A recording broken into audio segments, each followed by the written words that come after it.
una primera pregunta que de repente para contextualizar más lo que es el Parlamento, lo que significa su creación desde el 25 de octubre del 79, ¿por qué usted decide participar o postular por el Parlamento andino, por el Partido Orden? Cuéntanos un poco de su iniciativa y sus verdaderas convicciones políticas. Bueno, muchas gracias. Bueno, en principio, los miembros de Orden comparten un sentimiento de defensa por la democracia y un conjunto de principios que los podemos resumir en que orden implica como primer principio contrario inclusive autoridad, y el segundo principio, que también es contrario, libertad. Entonces concluimos de que orden es para iniciar y la libertad para determinar. Ello se conjuga en una serie de acciones y propuestas elaboradas en nuestro plan de gobierno, entre las cuales también existe un plan de trabajo para los representantes del Parlamento andino. En mi caso, la vocación y en todo caso el ánimo de participar en lo que es el Parlamento andino es para ver esta trayectoria de cerca de 40 años de la Comunidad Andina de Naciones, que anteriormente se llamó la Junta del Acuerdo de Cartagena. Así fue como se inició. Inicialmente también, en esa época, los representantes del Parlamento andino tenían dos atribuciones o facultades. Una de ellas era la de representar y la otra de legislar. A partir del año 1996, por acuerdo de las naciones, se logra conseguir que los representantes del Parlamento andino también tengan la atribución y la facultad de fiscalizar. ¿Por qué considera usted que de repente los papeles de los integrantes del Parlamento andino en la historia de nuestro país no se ha visto tan marcada como de repente la función y la labor de un congresista? ¿Cuáles son las debilidades que podemos encontrar actualmente en los anteriores representantes del Parlamento andino que usted ha podido identificar? Sí, la poca difusión, el poco conocimiento que el elector peruano, el ciudadano común, el poblador de aquí, tiene en relación al Parlamento andino, creo yo que se debe a dos situaciones particulares, justamente en la evolución de lo que es el sistema andino de naciones.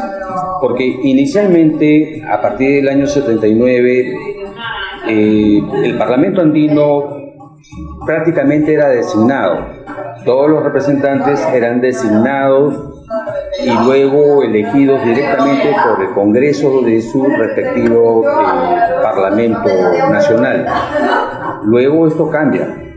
Por ejemplo, para el caso peruano, nosotros tenemos prácticamente una segunda generación de representantes al Parlamento, ante el Parlamento andino, que tienen, digamos, la elección universal, secreta y de voto directo.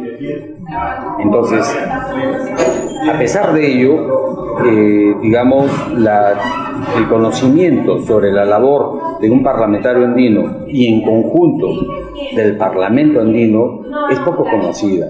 Sin embargo, se pueden exhibir muchos logros. Por ejemplo, uno de ellos es que en este momento cualquier ciudadano peruano puede trasponer las fronteras de países vecinos como Ecuador, Chile, Argentina, Bolivia, sin necesidad de tener un pasaporte que antes se exigía, solamente con presentar el DNI. Nosotros en Orden planteamos como iniciativa de lograr acceder a la representación ante el Parlamento andino, tener la ciudadanía andina. Ese es un anhelo que nosotros esperamos concretar si llegamos al Parlamento andino. Entre otros detalles, por ejemplo, el otro logro obtenido por el Parlamento andino está justamente en que en el aspecto laboral los trabajadores pueden acumular sus pensiones. Si un trabajador peruano trabajó en Ecuador 10 años y en el Perú tuvo 15 años de trabajo, pues podrá acumularlas sin ningún problema. Nosotros esperamos que estos proyectos y logros puedan ser continuados, agregando unas nuevas iniciativas como la que mencionaba hace un momento, para integrar la fuerza económica, la fuerza laboral, proponiendo la construcción del tren interandino, cuyo inicio sería la capital del Perú para pasar luego vía ferroviaria a través de Quito, Bogotá y en un futuro lo que sería la capital de Buenos Aires y Chile. ¿Por qué proponer, digamos, un ferrocarril andino? ¿No? Nos lleva a pensar a una gran inversión, un proyecto pensado desde de repente hace 7 años, en que es el tiempo de construcción del partido Horta, y que ahora se está planteando realizar este ferrocarril andino. ¿Cuáles serían de repente los principales puntos específicos de esta gran construcción? Bueno, la red ferroviaria a nivel mundial ha demostrado que es muy efectiva, eficaz en lo que son costos económicos y también costos energéticos, y por otro lado la reducción del impacto con respecto al cambio climático. Y nosotros podemos recordar, viendo la historia del desarrollo de Estados Unidos y de la propia Europa, que el desarrollo económico que logró y la integración que alcanzó fue justamente a través de las redes ferroviarias.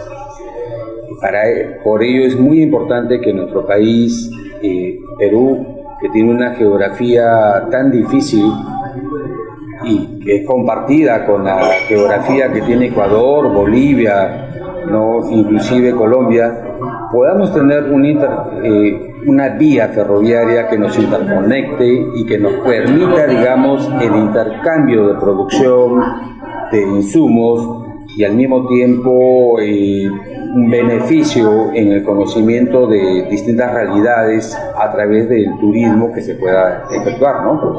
Así es. Desarrollo económico y crecimiento. Un país en vía de desarrollo puede forzar un crecimiento si hay inversión privada responsable y si hay un sólido Estado que ejecuta bien las cosas. ¿Cómo usted puede diferenciar esos dos puntos o son iguales para usted? ¿Qué es lo que piensa al respecto? Bueno, con respecto a lo que es el Parlamento Andino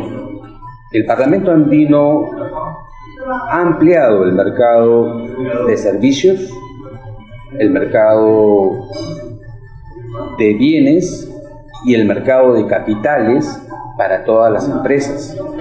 Es por eso que nosotros pensamos que la red ferroviaria nos puede terminar de redondear la figura de desarrollo económico y de un múltiple beneficio para todos. Entonces,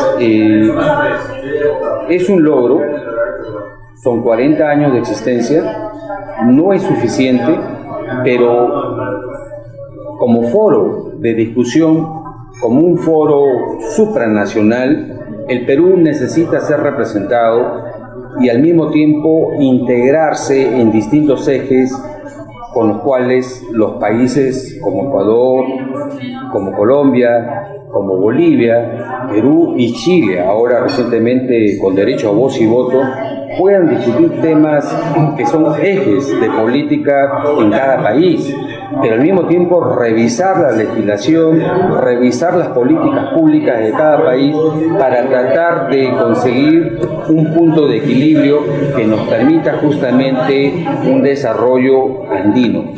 Para usted, ¿el Perú es un país mal gestionado o un país tercermundista? Y partiendo de la idea de que la administración estatal y de un gobierno, digamos, actual, es importante, ¿no? ¿Cómo ve usted esas dos aplicaciones, esas dos formas de entender el Estado? Bueno, el Perú para mí no es un país pobre. El Perú es un país empobrecido. Y es un país empobrecido justamente por intereses económicos y por desconocimiento interesado de algunos grupos. No es posible que nosotros en el Perú, teniendo la riqueza que tenemos y que ya lo anticipara Raimondi en su momento, sigamos siendo mendigos sentados en un banco de oro. Por ejemplo, en relación al Pacto Andino, el Perú tiene una capacidad de entre 5.000 y 6.000 megawatts, suficientes para el Perú. Pero solamente en la sierra, con las fuentes hidroenergéticas, podríamos tener capacidad para 25.000 megawatts. Eso significa que podríamos exportar justamente a los países vecinos toda esta energía. ¿Las centrales hidroeléctricas en el país están bien distribuidas o está tratando de decir que no la están? En el plan congresal de orden, en el plan que se ha hecho para el Gobierno Nacional del Ejecutivo de orden, nosotros hemos considerado una serie de micro represas y centrales hidroeléctricas en distintos puntos del país, así como la construcción de puertos, ¿no? Hay situaciones postergadas. También el tema relacionado al tratamiento de aguas, porque el agua es un tema fundamental para la existencia del ser humano. Y entonces todos esos temas tienen una redundancia económica. Y esa redundancia económica va a generar un bienestar en nuestra población. ¿Qué es lo que nos falta? Decisión. No tener el acobardamiento de pensar que por ser un proyecto tal vez un poco lejano de ser plausible, podamos perder de vista que hay que iniciar los estudios de inversión para en un futuro poderlo lograr. O sea, nada ganamos con sentarnos a soñar o imaginar situaciones y desde un momento, como lo dice Ricardo Belmo, dejamos las palabras para convertirlas en obras. Tenemos que empezar, y una buena obra con los estudios de inversión. Por eso no nos asusta plantear estas ideas que parecen inmensas, pero que con el trabajo conjunto, como representantes ante un grupo de 120 millones de personas que integran prácticamente Sudamérica, podamos nosotros lograr que nuestras ideas sean escuchadas y convencer justamente a los inversores, previos estudios, de que ello es factible de ser realizado. Su experiencia tanto en Lima como en Pucallpa, bueno, reúne gran parte de formación y de trabajos, de funciones públicas, ¿no? ¿Qué ha podido usted recoger tanto en Pucallpa, tanto en el distrito de San Isidro? Y creo que es importante para poder ahora visualizar un mejor plan, ya como parlamentario andino, es probable parlamentario andino. Bueno, muchas gracias. Efectivamente, el político que no está en contacto con el poblador no puede, de modo alguno, entender cuál es su realidad y llegar a comprender la forma de solución para aliviar esa situación. Cierto que no todos son problemas, pero existe un conjunto de necesidades en el aspecto moral, en el aspecto económico, en el aspecto social, en el aspecto geográfico, inclusive en el aspecto social político, que el político o el postulante a estos cargos de dignatario, como lo son ante el Parlamento andino, debe previamente conocer. Y para ello se requiere tener, como siempre hemos conversado con Antero Flores, justamente de él tomamos ese ejemplo, inclusive del señor Ricardo Belmo, tener la primera experiencia de ser regidores en una carrera política. Porque el regidor es aquel que está en contacto directo con el poblador, el primer peldaño de la sociedad, el primer nivel básico de necesidades y de proyecciones culturales, sociales. Surge ahí, en la ciudad. Luego, con esa experiencia, nosotros vamos moderando justamente nuestros conceptos, nuestras ideas, hasta lograr justamente aspirar a posiciones un poco más elevadas, supranacionales, como podría ser el Parlamento andino. El ciudadano en su vida, o en la historia de su vida, debería ser un regidor para siempre. El regidor es el representante del pueblo. El regidor tiene que hacer el esfuerzo para compartir sus ideales en un conjunto que es denominado el Consejo Municipal, donde hay distintas versiones de pensamiento, hay distintos conceptos, distintas ideologías, pero el buen regidor hará prevalecer justamente sus planteamientos en provecho y en favor de su comunidad. Usted me comentaba hace un momento, cambiando un poquito de tema, que en la historia de la radio, en la historia que Belmo les cuenta y les transmite muchos de sus pensamientos, Usted llegó incluso a conocer a su padre. ¿Qué recuerdos tiene usted del padre Ricardo en la emisión de repente de un programa? ¿Y qué transmite Ricardo? ¿Transmite energía? ¿Transmite ese amor a su país cuando también fue alcalde? ¿Cómo usted lo puede explicar? Bueno, yo te diría, disculpando la expresión, de raza le viene al galgo, y de tal palo tal astilla, porque escuchar a don Ricardo Belmont Gacinelli y escuchar al padre y al hijo es prácticamente lo mismo, o sea, el mismo entusiasmo, la misma transparencia, la misma energía y sobre todo la misma generosidad. Ser generoso, ser humilde, es algo invalorable en el ser humano y de eso tenemos que aprender mucho los políticos. La soberbia, la arrogancia no lleva a nada. Sin embargo, la grandeza de estos dos hombres que acabo de mencionar hace justamente eso. Y yo creo que con Antero hay mucho en común también, porque Antero es un hombre generoso, transparente y decente. Exhorte al público y a la población en general que vote este 10 de abril y por el número 12 del Parlamento andino. Muchas gracias. Ciudadano, el día 10 de abril tienes un gran compromiso con el Perú. Tu representante al Parlamento andino te pide que votes por orden para conseguir la ciudadanía andina,